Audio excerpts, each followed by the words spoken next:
यह स्नाइपर अपनी गोलीबारी का अभ्यास कर रहा था, लेकिन अचानक पास में मौजूद बारू ने उसे देख लिया। बारू ने जानबूझकर अपनी बंदूक की नली दूसरी ओर से बाहर निकाल दी ताकि दुश्मन गोली चलाए। फिर वह तुरंत झुककर पलटवार करने लगा, लेकिन निशाना चूक गया। मौका खोते देख बारू को तुरंत पीछे की ओर ढलान पर पीछे हटना पड़ा।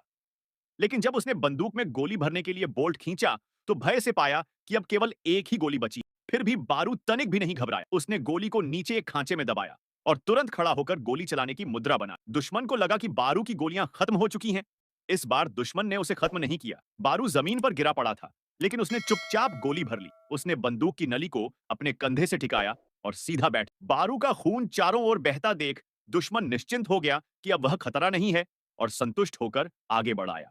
दुश्मन ने बंदूक की नली बारू के माथे से लगाकर उसका मजाक उड़ाना शुरू कर दी। एक अच्छे स्नाइपर के लिए सबसे बुनियादी बात यह है कि उसे यह पता होना चाहिए कि बंदूक में गोली है या नहीं। बारू ने इसी मौके का फायदा उठाया। उसने अपने पैर से ट्रिगर दबा दिया। गोली उसके कंधे को चीरते हुए सीधे दुश्मन के सिर में जा लगी। उसी समय उसके साथी भी वहां पहुंच गए। उन्होंने तुरंत बारू को उठाया और खून रोकने की कोशिश, लेकिन उन्हें समय सीमा के भीतर गंतव्य तक पहुंचना था।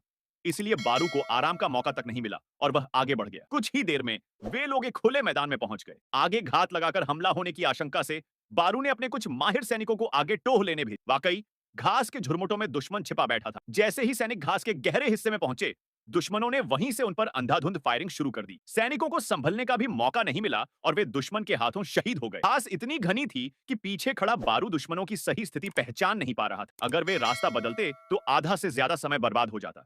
इसलिए हर हाल में उन्हें इस घिरे हुए इलाके से होकर ही गुजरना था।